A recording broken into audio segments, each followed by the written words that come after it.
Have you ever wondered how educators and community members can support immigrant families, undocumented youth, and individuals with DACA? That's exactly what this podcast is going to explore. Join us to learn more about these topics, listen to our guest stories, and explore resources to support students and their family. I'm your host, Dr. Gerardo Mancilla. I immigrated to the United States at a young age and am currently working as an associate professor of education. This is the Educators and Immigration Podcast. Hello, and welcome to another episode of Educators and Immigration. I'm your host, Dr. Gerardo Mancilla. I'm really excited about today's episode. On our last episode, we had Erika Rosales and Yesenia Villalpando Torres discuss the Mexico International Study Opportunity for Learning MISOL program. Today, we will have 3 participants from the program that will share their experiences with us about their program and what the process was coming back. This episode will be a little bit different from other episodes as the group will have more of a group discussion based on their experiences. And so we want to go ahead and start by having them introduce themselves. Alondra, can we have you go first? Yes, hi everyone. Thanks for listening. My name is Alondra, pronouns she, her, ella. I am from Puebla, Mexico, and I work at the Heart of Centro's Latina community, Centro Hispano. Thank you so much. Erika Susana? Hi, my name is Erika Susana. I was born in Mexico City. I came to the United States when I was about 11 years old. I am married and I'm a mother of 4 amazing children. And Carla. Hi everyone, I'm Carla. I come from Oaxaca, Mexico. I've been a DACA recipient for at least 7 years, and I'm a UW medicine student as well. Thank you everybody for introducing yourselves. So we were all part of the first cohort of MISOL. Can we begin by talking a little bit about what was it like for you all to apply for the program? You were the first cohort going to the program. What was that process like for you? What were you thinking about? Who would like to get us started? I would like to go first. Thank you. Yes, as one of the group of 18 individuals who were incredibly lucky to be part of the first MISOL cohort, I decided to apply for the MISOL program because of its proposition to reconnect me to my birth roots. It was just too appealing and an opportunity too amazing not to be taken advantage of. As an individual with DACA status and growing up undocumented, the opportunity to go back to Mexico and reconnect with my lost identity and my family was a dream finally coming true. A dream that had been put away since childhood because it was unattainable. And it was finally within my grasp, and despite feelings of fear and uncertainty, I jumped at the opportunity put before me and took a leap of faith and applied. So that's how I decided to apply. Thank you for sharing that, Erika Susana. Alondra or Carla, would you like to share? Yeah, I can go next. Well, to be honest, Lalo, I was very hesitant at first in applying. For one, I'm very afraid of heights. But however, I was able to calm that a little bit down after I went to California before with my sister. And even before earlier, I went to Texas. So the nerves, have been a little bit more chill, and same kind of, as Erika as well. I wanted to reconnect with family because I have a good mentor of mine who has always said, the sky is the limit. And I originally wanted to study psychology. I switched over and I switched to study Latinx studies, which was, a lot of it was reading. A lot of it was looking at films, having guest speakers. Where I work at, we do a lot of that stuff too, but it's different because people tend to come in with their own experience. Walking through with these 18 individuals with the MISOL program has been different and very, vivid, that it's firsthand experience, and that I will forever cherish in my heart.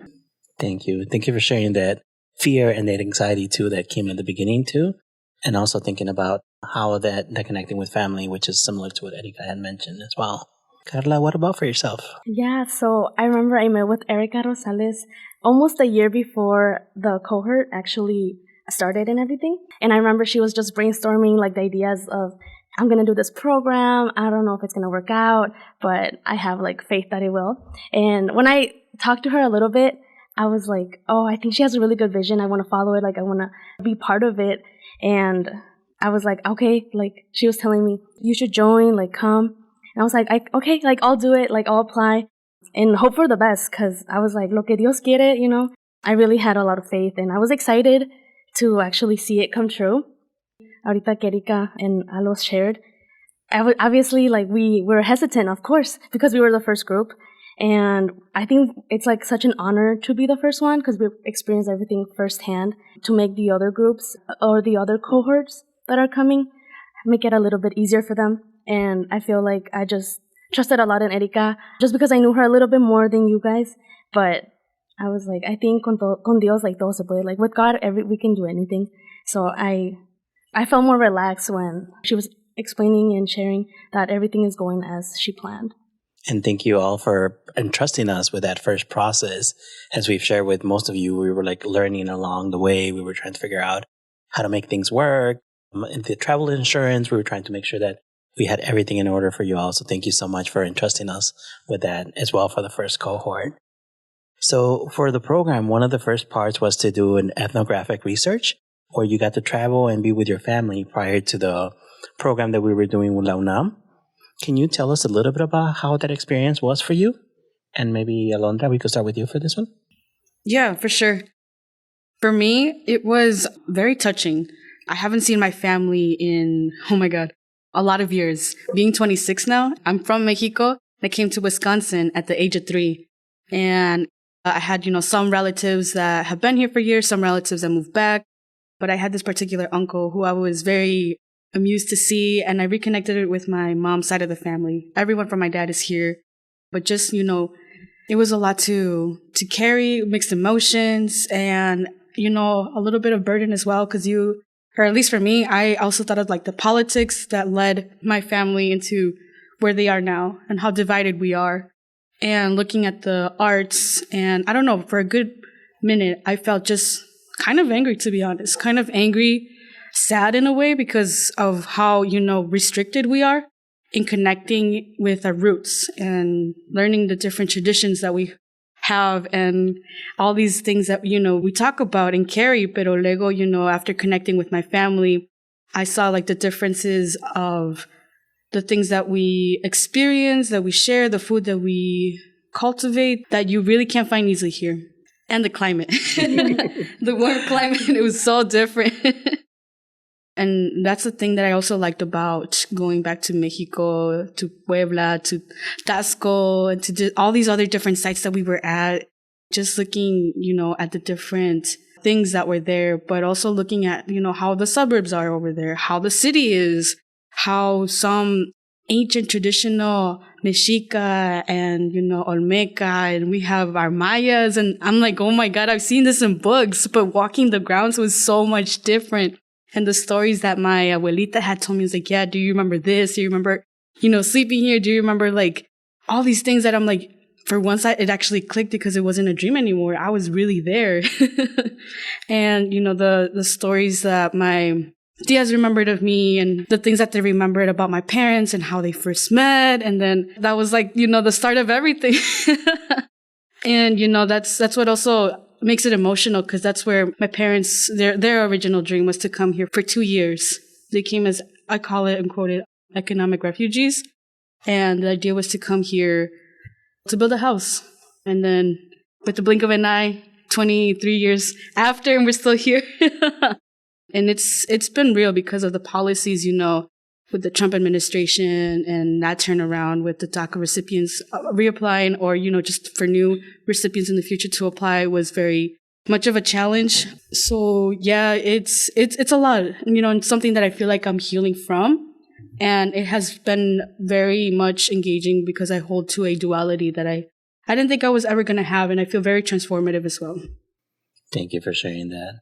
So, Erika, I was wondering if you could reflect on the idea of going back, visiting your family, and doing the ethnographic research for yourself. Lalo kind of shared her story, and I was wondering if you could share your story. Of course, Lalo. Traveling to be with my family was out of this world.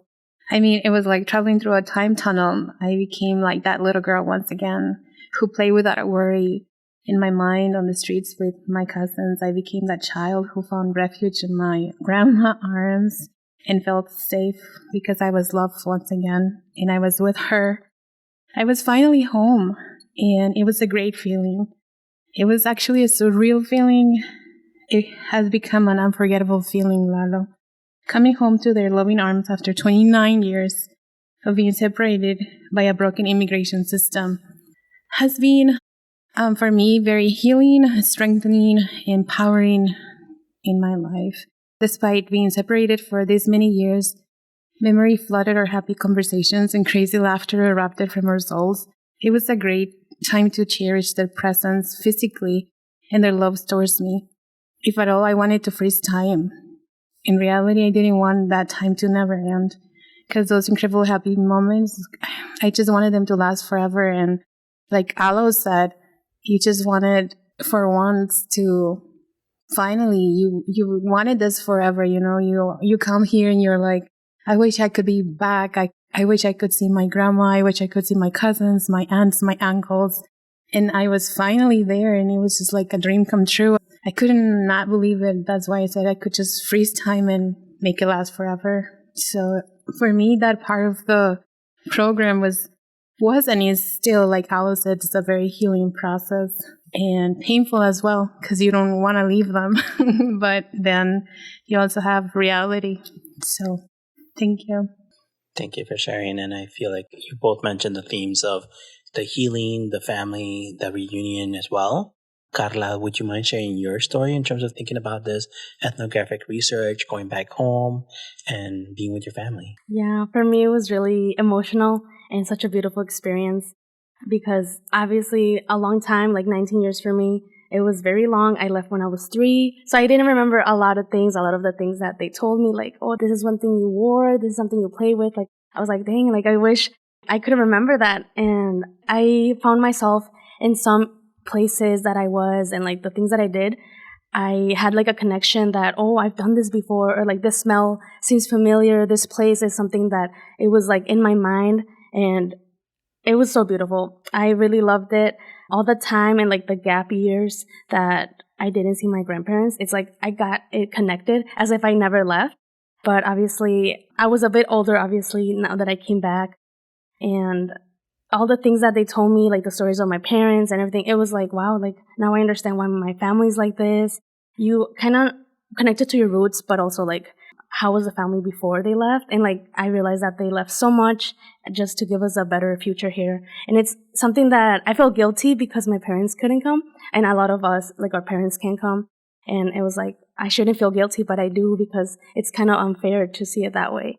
And I think that my parents or my grandparents appreciated more the time that we had together, because they never know when will be the last time or if we'll see each other again. So I feel like it was more cherished, and it's a memory that I'm never going to lose, because it's like the time that was spent together, not even like the material or like what we had over there. And it's like an experience that you want to be in both worlds. You want to be in Mexico and here, and like never lose like track of time and be with like the whole family. But policies are not like that. But it was really a beautiful experience. Like you guys said, like it was healing. It was really exciting for me. Very emotional. Like I felt like I healed myself from something that was never broken. But it's like it transformed me, like to be a better person, to be more humble, and to appreciate things more. There's some things that we take for granted, for sure. Thank you all for sharing. As we had talked about, this idea of being with family, trying to hold the time, freezing the time, and being able to make those moments last longer. But I also appreciate how you also mentioned this sense of guilt that something come up of like me being able to have this opportunity and my parents not being able to have the same one yet, to think about then how do we then reconcile that and work with that as well for ourselves too. So thank you for sharing that part. And I know that was also something that we talked about. So the first part of it was thinking about going to see your family, but then there was also a lot of different things that we did throughout the program. We visited many places, including the Piramides. We went to La Casa de Frida Kahlo. We went to Xochicalco, Xochimilco, Tepoztlan. We went to a lot of places. I have my favorite moment from the trip, but I kind of want to hear what was your all favorite moments. So Erika, Susana, do you want to start with this one? Hi, Lalo. It is really hard to just choose one specific moment. In my personal opinion, I think I practically threw myself into the whole experience, and I enjoyed every single one of them. I tried to make it at least every single time like Like it was a one in a lifetime, and I had to make the best out of it and the most out of it. And I was gonna challenge myself to do whatever it took to make it unforgettable. And I think it's just not one memory or one experience, it's a whole experience that I bring myself to cherish. I think the experience as a whole, all the activities, all the moments, all the classes together, all the memories as a group, all the things we shared, all the laughter, all the jokes, all the walks at night or in the morning, hurrying, and all the breakfast. I think everything, the whole creating a new family within our little group and caring for each other and developing new friendships that we hope are going to last forever, and being in the same level of, despite being different ages and different experiences and different pathways, we all share the same. We are here and this is our time. And I think that's what made it so unforgettable for me. Thank you for sharing that. As you were talking about that, the other thing that came to mind was el cariño que se creó and the taking care of each other too within the group that was developed, as you said, from each of those moments, each of those nights, each of those classes, hills, walking up the hills as well. That there were so many different things happening. Carla, what about for yourself? What was the best memory you have from the program? Yeah, apart from the group, that we had our moments, we had our connections with each other. It was really good. I really enjoyed it. Everything that we did, every little detail that went on, I enjoyed it a lot. I think the best memory is just being with my family. I think just like eating, helping a little bit in the cooking, just like that family reunion or the family union that we had. It was, I think, something that I always take in and I always have in my heart, just because it felt like my parents were there, as well as just feeling the closure and like how much love we have for each other. I think those are really the best memories I have. And with my sisters, as they were there as well, all together sitting at the table, eating breakfast, lunch, dinner. And I think those are the memories that we always keep. But I really liked everything. Like Erika said, that the whole program was a really good memory. And I really enjoyed everything. There's like no words to express how much I enjoyed it. I loved it. And it's a really good experience. Thank you for sharing that. Alondra? Geez, where to start? I guess kind of echoing what has been already said. But really, it was more of like connecting with my family. And I guess to just putting it into heart was really looking forward and connecting with my tia. One of my tias. I have two tias and a tío back at home with my abuelita on my mom's side.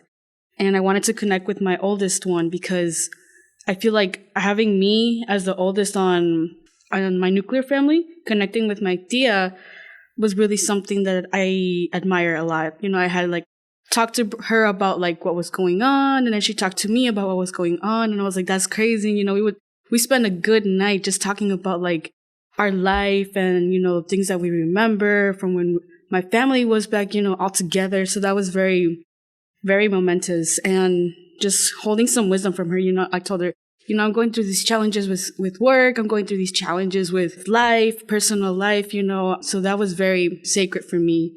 And because I'm from Puebla, Mexico, I was standing on battleground. I still, like, I can't believe it. You know, donde llevó el lugar del 5 de Mayo y la batalla de Puebla. And my tia was, you know, taking me, pointing these different sites. Y que ahí está la campana, y que ahí está, like, you know, a cannon. And then we would walk around Puebla. And I saw this big white building with bullets that went through it. I was like, that was so bizarre. Like, you wouldn't think to see otherwise. And I'm like, oh my God, like, this is my city. I was breathing literally the air where I was born in. So that to me was just like, wow.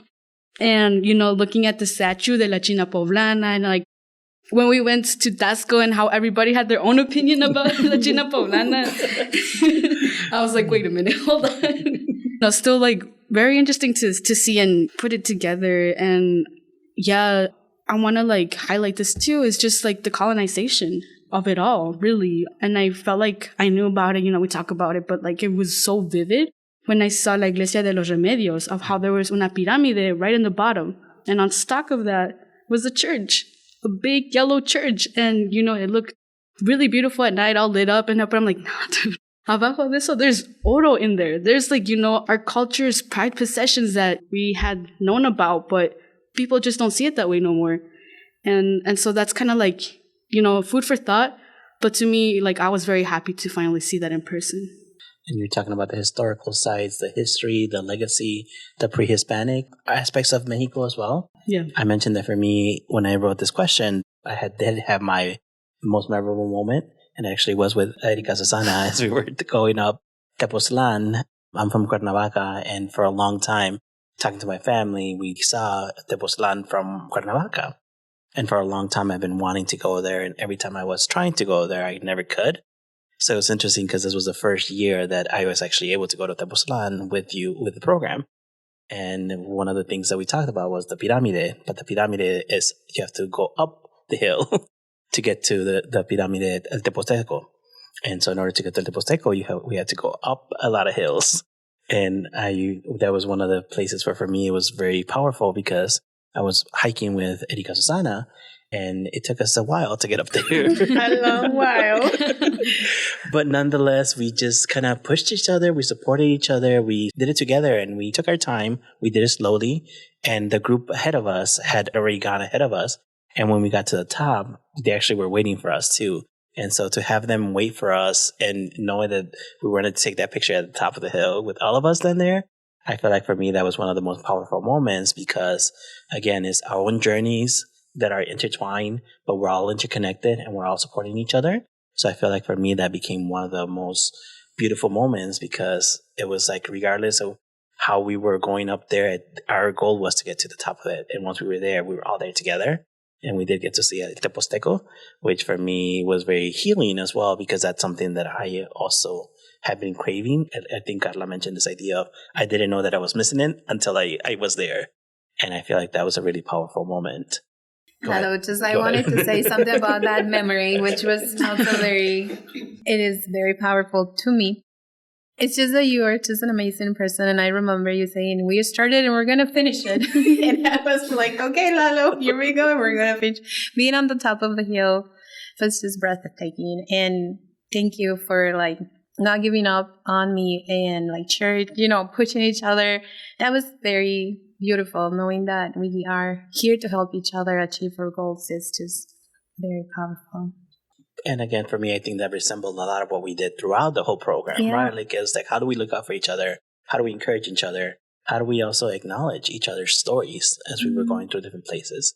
Mm-hmm. And as you all mentioned, like every little moment, like having a memory, like as you all were talking, it kind of brought back those images of looking at the moon and admiring the moon, looking at Tasco and admiring Tasco. When I think of that really very difficult journey for everybody, because it was not just us, Lalo. I think the rest of the group also struggled a lot to make it to the top.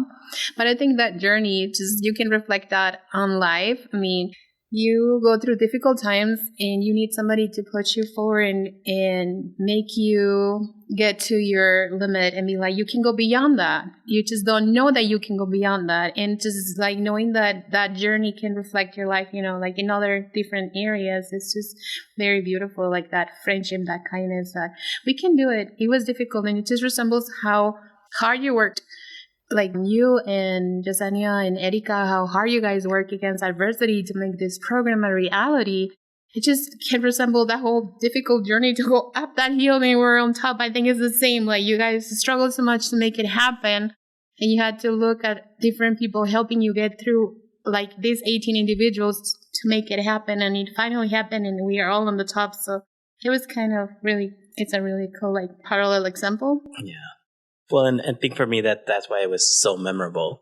But I know that part of what we were doing is also taking classes with La UNAM and learning about the history, learning about the different, the practices, medical healing practices, as well as the places like Xochimilco and understanding the history behind it. Was there a historical place that you feel like you connected with the most? I know Alondra mentioned like Puebla and the historical significance of that. But was there any historical place that you connected with the most? Carla, did you want to get us started? Well, I loved every historical place that we went to. I don't think I have a favorite one just because all the ones we went to, we got a little bit of everything.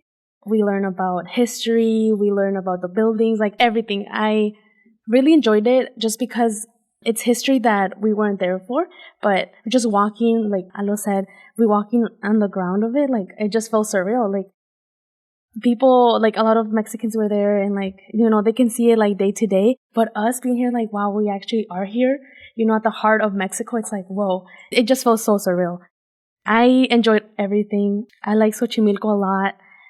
Just because like there's leyendas of it, and I don't know, it kind of felt more connected to all the myths and stories we hear here, but like living it and just being there, it felt wonderful. I liked all the historic places, even the UNAM classes that we took from grammar to just learning about our culture, like it was really significant for me. It was interesting because you mentioned Xochimilco, and Netflix has a series called La Flor Más Bella. And I had just seen that right before we went to Xochimilco. And so also think about like the daily life of being in Xochimilco and using the boats to go to school, to go to work, to go like everywhere else, and having that historical background too. I think that was really powerful. Alondra or Erika? Yeah, oh my God. There's a lot. Like Carlita said, you can't really just choose one because we went to so many places. Yes. But honestly, the first that come to my mind is La Ex Hacienda in Tasco, Guerrero. I feel like besides the fact that really brought us together as a family, the walks at night and how lit it was and the traditions, kind of like we're joking about it. I don't know how serious some people were, but that might be the destination for retirement for some of us in the future. You're not wrong. Right? Está bonito. You know, no dirt on Puebla, Mexico, but it was really beautiful, honestly. I fell in love with the city there and the people and las flores, you know, navideñas too. Huge fan of the color red, so that really took me. Other than that, like the second thing that came right away was La Casa de Frida, La Casa Azul. My brother and I have a younger brother who loves art, and I feel like a lot of what I have been growing with, I channel to my younger brother and has fell in love with art as well. And then once upon a time, I talked about Frida and how outstanding of an artist she is, and now he admires her along with the many artists now we both know. But just, you know, looking at her life and what she represented, her own background story, I can relate to her in many ways as well. You know, with like her own family, her own obstacles, how much time she had to be in bed. I personally went through something as well like that. Can never be up to her level with that medical aspect, but with other, you know, the revolution, the one that we live in today, you know, that kind of had something along the lines of. But that's where I'm like, wow, yeah, I can definitely. I was just in another world when I was stepping through her house, and it's still to this day super surreal that we were there stepping on the same grass as Frida and looking over through her clothes, her jewelry, you know, and her paintings that were there with con su panzón, right? So it was so nice. It was very, very memorable. Carla is just nodding her head because I'm assuming it was really impactful for you too then. Yeah, just walking in the hallways, the painting, seeing everything, her bed. I was like, that's crazy. It was so beautiful. And I like the house in general, the setup, everything. Oh, and if I may, I was just so excited to recognize where we were walking. I can't remember the name of the place, pero fue un Palacio de Educación, en donde estaban los murales de Diego Rivera. To know that, you know, we were also walking in a scenery where la película de Frida que llevaba Salma Hayek. That was like, what, super mind-blowing. I was like, no way, we're here too. Oh my gosh, so that was really nice too. I think it was right in front of El Zócalo. Yeah. It was the Secretaría de Educación Pública. Esa mero. And I think that you also mentioned La Ex Hacienda, and the program was possible because we did a partnership with la UNAM. Mm-hmm. La Ex Hacienda is where the Centro de Enseñanza para Extranjeros, la CEPE, was actually where the students were taking classes. They were staying in La Casa Robin, and then from the Casa Robin, then we would go up a nice hill, and then into the Ex Hacienda, which now becomes the institution or the school where the classes were taking place. There was also a theater performance that happened there, and a couple of other things that happened there too. So I just wanted to get some context as you were talking about it. And then you mentioned the lights, and that was because we were there in Christmas time. all of the things with Navidad, las luces and everything, all the roads were decorated with lights. And so that's what you were meant talking about with the lights too. Erika, what about for yourself? As you think about historical places or historical connections, what did you feel the most connected with? So for me, the whole experience, como dijeron las compañeras aquí, every single place was very connecting to my being. I became a new person. I think I have a new identity because I am fuller, more complete. I feel like I was fractured since I left my Mexico 29 years ago. I dreamt of going back. I dreamt of going back. I wanted to go back, and being there, knowing that, like, the historical places, for instance, how they're saying, being there and you're like, I'm actually here. And then learning about the history firsthand, but also being there completely transformed me, because now I know, like, the blood that runs through my body, through my veins, I can understand more of it. And I actually feel like, como dijo Alo, I'm stepping on this pirámide que la crearon unas civilizaciones antiguas que solo pude ver por libros. Now I'm here. I'm actually here. I'm actually climbing it. I'm actually seeing it. I'm actually taking a picture and I'm in it. Y es como que a feeling that it's indescribable. It's like I became a new me.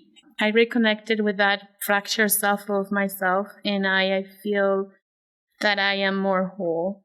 I cannot specifically choose one place because, like, they said every single place left something.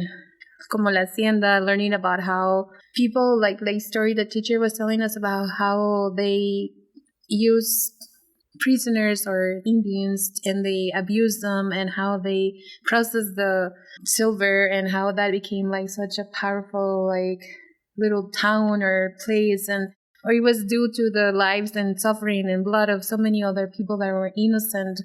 And now you're like, that's also part of me. That's also part of my history. And going to the Teotihuacan pyramids, oh, that was blowing my mind. Like, I could only have seen it on the books. I could only see it maybe on a video, but being there was really nice too. It was a really unforgettable experience. We were not able to go up, but I and Ana were able to walk around the biggest, La Pirámide del Sol. We walk all around it and we're like, oh my God, this is majestic. How did they even build this? And it's like, that is part also of my heritage, and I am here. Another thing that was really touching, I guess, for me was the Basilica de Guadalupe. I am, thanks to my ancestors that I now know and learn from, thanks to this experience, I know why there's an important part of my being that is faith. And at least in my life is religion. Trusting God, I know, like, from the get-go, applying for this was like, God, if you're going to allow it, just let me go and come back. And not just me, but all of us, without any trouble. Protect us, because we don't know what we might encounter. And being at the Basilica de Guadalupe was actually a dream come true for me, because being up here in Wisconsin, it was just like, ¿cuándo podré ir? Yo quiero ir. Because I have a deep devotion to La Virgen de Guadalupe. You can see it all over my house. You can see it in my clothes, in my life. I am very thankful for her intercession. And being there in person was a really big gift for me. And being able to actually share that with some of my friends, because I face them and I'm like, here you go. This is the closest you will go, because unfortunately, they are undocumented and they can't go. But I was able to share that with them, and just seeing them get so emotional, even though it was through a video, it was just very humbling that I was able to share that with them. And so thank you for, like, taking us to all these amazing places that somehow touched us in a different way, each one of us, but we all became a fuller person and with more complete self-identity. Thank you for sharing that. And as you mentioned the word surreal, comes to mind because I remember, like you, being in the Basilica, seeing La Virgen de Guadalupe, and having seen it so much on TV and having seen it everywhere else, and then just to think about being there and what that means as well. So thinking about not only with that particular situation with La Basilica, but in many of the locations that you see them in pictures and you're like, oh, how cool would it be to be there? And we were actually there in all of those places. So thank you for sharing that aspect of it. Then after the program, we all came back to the United States, where some of us are still processing it, some of us are still healing from it. As you think about coming back to the US and thinking about that processing, that reflection, that understanding of the journey, what is something that comes to mind for you as you reflect on that process of coming back to the US? The process is a very difficult one. It's difficult because you are in a place where you dreamt to be for the longest time, and you finally are there, and you are experiencing all of these amazing things, especially and most first of all, I think, your family, the love of your family. Not knowing if you're going to go back ever, because we never know. Not knowing if you're ever going to see them again, because we don't know if something might happen to them. As for me, I mean, my grandma is frail, is old, and I cherish the fact that I was able to see her. And saying goodbye was the hardest, I think, for all of us, for the 18 of us, and for the teachers that went with us as well. And then having to come back to reality is hard too. I mean, you don't want to stay over there because you know you have a life over here. In my case, I have my children, so my husband, my family, my parents, because my parents are here like many of us. They can't go over there. Well, my mom can. But it wasn't like a choice that I could stay there. It wasn't like a choice that I can go back there. But the processing of coming to reality and like, this is it. You're not going back until God knows where, or if you can fix your status, I guess is the hardest. The yearning of living, tasting, smelling, being there, the food, the places, everything, the family, the persons that are so unique, caring, and they're so like, they will give you everything, even if they don't have nothing. In that detachment, it just makes you learn a lot, to be thankful and to be grateful. And so it's been, I would say, a happy process, but also a painful process. And I think it's just part of life. But I'm thankful that I was able to experience it all. Thank you for sharing that, and gratefulness and like that gratitude that comes with it as well. Carla, would you want to share about yourself? Yeah. Well, for me, it was a time of reflection. The whole trip, even like being in like the airplane, I felt like you were just dreaming. Like you were just dreaming and you didn't want to wake up. But everything that we experienced in Mexico, it was just a time to just take it in, all in, like what we learned, what we ate, what we smelled, what we saw, everything. And it's something that is like hard to explain because everybody has their own opinion and experience engraved in our hearts. And I think we all took it differently. You just reflect a lot on like the process that your parents had, or even us that we came at a young age. I feel that it's something that you did it again. Like in a way, it's a second time doing it, but now it's like different. Like you're more grown. You actually know what you're doing. And you're coming in legally, which is something very different for most of us, for sure. I was just thinking, like, again, like a little girl, like, doing it again. And just hoping, like, during the flight, I was just hoping, like, hopefully everything turns out good. Que nada pase, like, everything is okay, and we're going to be okay. It was obviously nerve-wracking. I know for me it was, even if I was, like, with some of the other participants. But it was just we were all nervous. We were all scared, of course.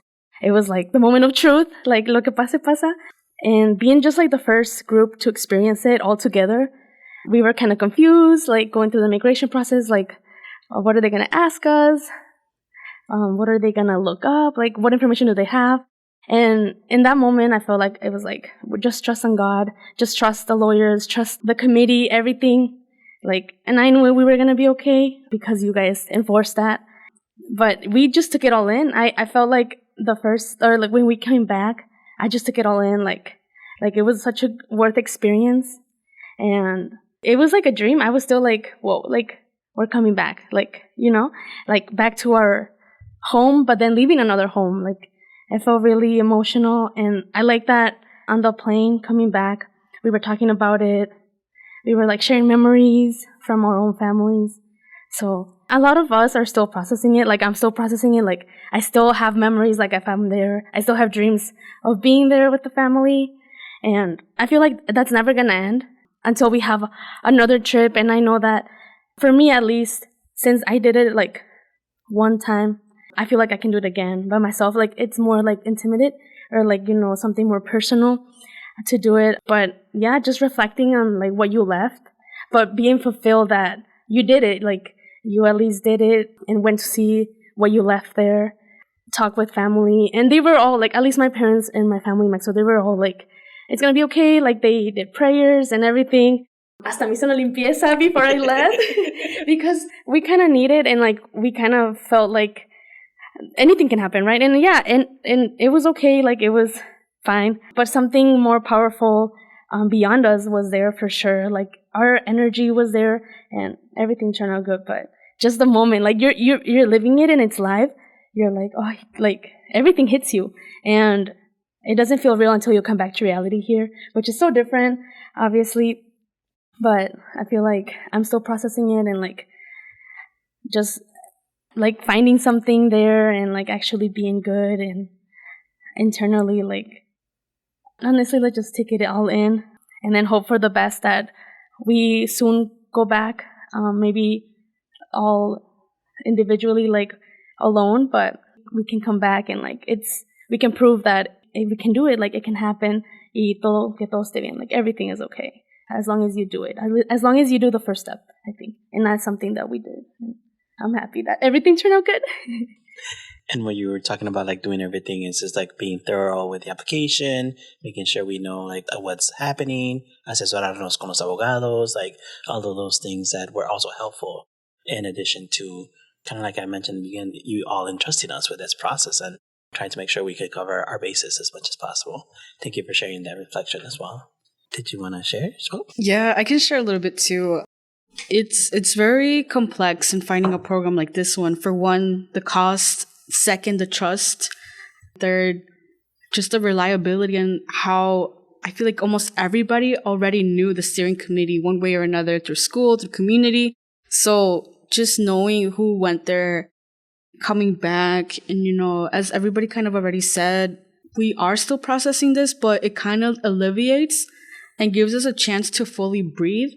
And what I'm trying to say is like breathe with the notion of like having to know what it means. And there's that quote, right, that people usually say that can be cliche, but la que dice que somos de aquí y somos de allá.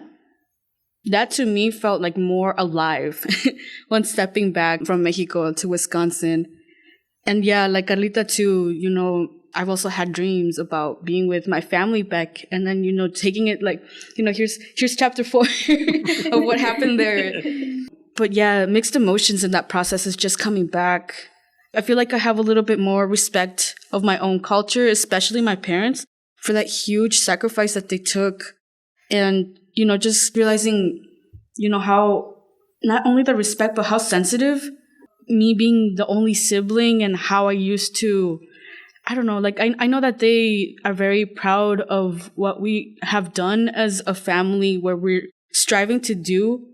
But knowing, like, again, just going back in time to see what they sacrificed, the amount of things that they left to come here to a place where they didn't feel welcome, they didn't speak the language, policies are BS and still today, and how, that restricts us from going back to Mexico, and how, as, DACA recipients, they still hold us in the palm of their hands, and how that makes me so eager and lifts up the activist in me again, because of not only that, but personally, I also took in to a deeper level because I worked with our community in providing bilingual services for the pandemic, and knowing how many people died, and then the stories that were told in Mexico, and how our communities were striving, surviving, and, just finding ways simple access to medical care, simple access to masks, the vaccine, and just the murals there too. And I saw one in La Ciudad de Mexico,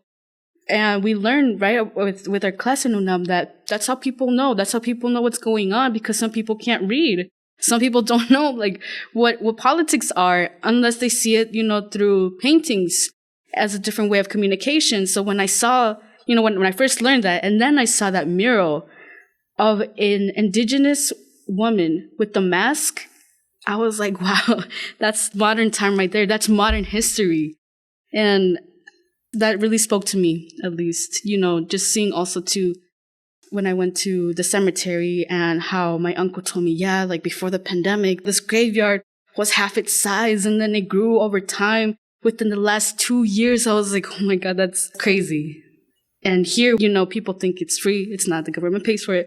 But, how access, it's in the palm of our hands, literally through a QR code on our phones. And over there, it's different. They have to pay if they, find transportation, and so many barriers, so many things that, can go into politics. But that's a whole nother story. But yes, that process alone is like, wow, we come here, we call it home. We want to go back home though. And hopefully, in the future, we can go back with our parents or, the other people, and instead of just us. Thank you. And many of you talked about this idea of going back. So the program was possible through the Advance Parole, AP, to be able to have the participants be able to go for an educational. Our program was educational, but other reasons that people can go back are for humanitarian and for work as well. If somebody was thinking about doing a program with Advance Parole, either with MISOL or with another program, what would you advise them? I would tell them, Lalo, to be ready with all the required documents. That is very important. And if they don't do it through a program, make sure they have access to a lawyer that can guide them through so that they have everything in order, and it's not just going to be something that's going to not be a happy ending, but rather, that it will make them go through the experience with a positive ending. And my second advice would be to enjoy it to the fullest. Just live every moment. Thank you. Carla or Alondra, anything else you would add? Yeah, I would say just do it. There's a lot of testimonies that have already shared, even with us. Like, obviously, it's the first time we did it. And entonces, I know that we saw other people do it. And I would just go for it. If someone out there actually is thinking, just do it. Like, because you never know. You never know what's going to happen. And God forbid, something does happen. And it's just like an experience to have. And obviously, como dijo Erika, to have all the papers, all the requirements with a lawyer, of course, someone that has your back, that is going to be there in case of anything. We've heard many stories that, like Erika Rosales said in the last episode, that some of them overstayed or some of them left before the date. So there are just little details that we need to keep in mind and to respect, but they've successfully came back and everything. So I'm pretty sure people learn from experience, and it's something that obviously you guys as a committee were responsible, and you guys were really a big guide into this whole experience. And I just feel like anybody can do it. Like, the sky's the limit. Obviously, there's the restrictions, but just do it. You never know until you do it. Entonces, that would be my biggest advice. If you guys have the opportunity, just go ahead. Thank you. Alondra? Yeah. Same as everybody has said, sign up, get involved, ask questions, reach out to anyone who's gone through the MISOL program and the steering committee. But I also want to take this time to invite those that, who do have privilege, who do have the funds to get involved with nonprofit sectors, with, immigration clinics that provide these services, but also donations, because as much as we want to say we go again, it is a pretty penny to go back again. And these spaces are where it's not just us, it's a lot of people who are undocumented, who have DACA, who have restricted within our national's policies from going back home.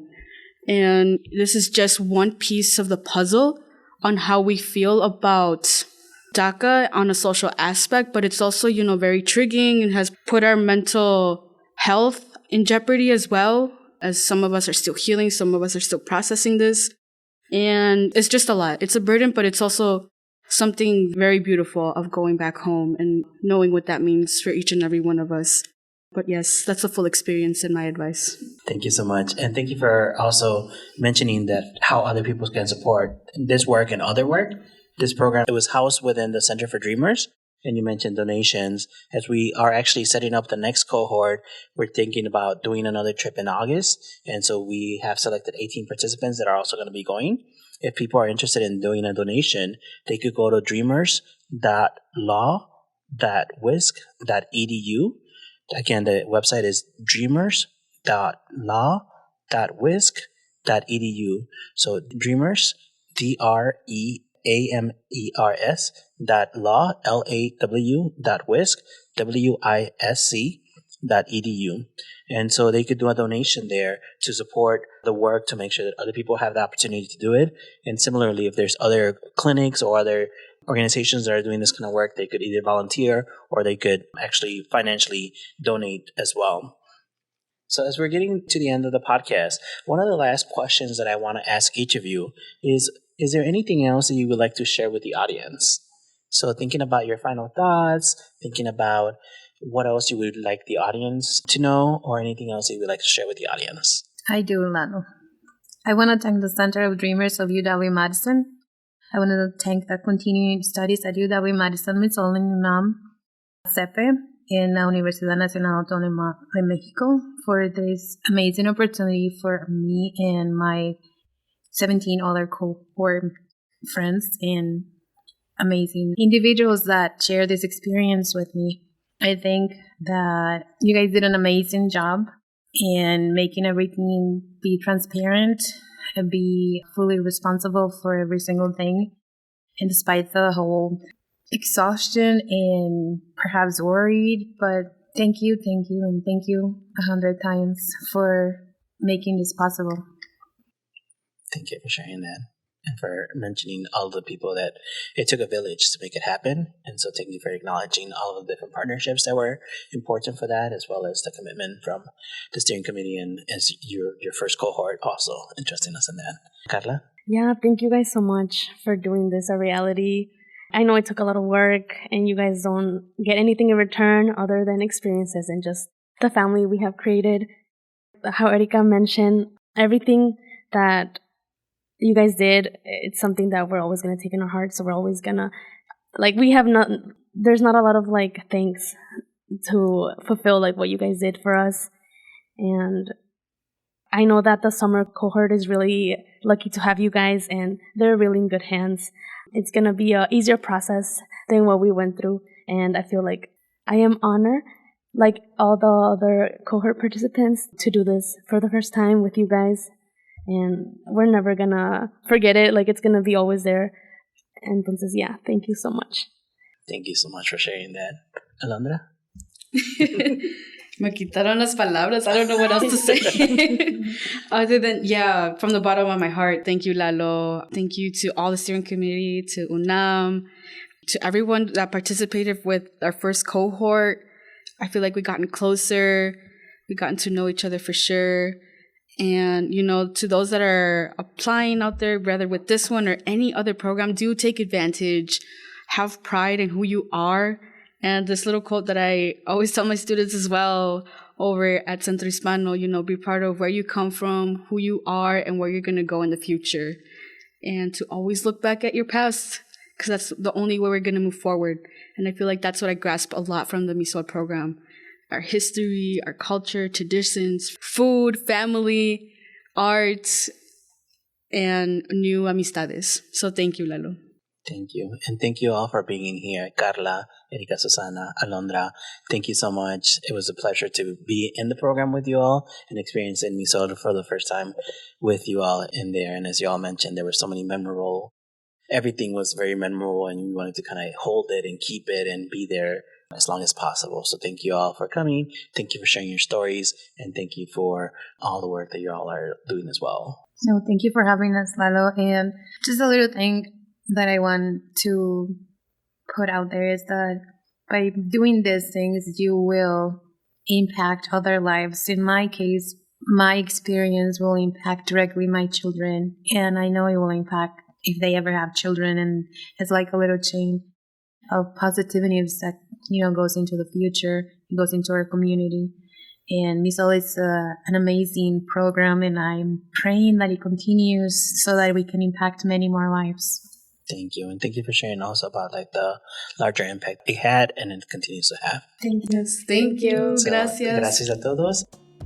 Thank you for listening to another episode of the Educators and Immigration Podcast. You can find out more information about us at www.educatorsand'immigration.com. Please remember to like, subscribe, and share our podcast with your family, friends, and colleagues. You could also leave us a review and rate us on Apple Podcasts as well as Spotify. Thank you again, and I hope you have a great day.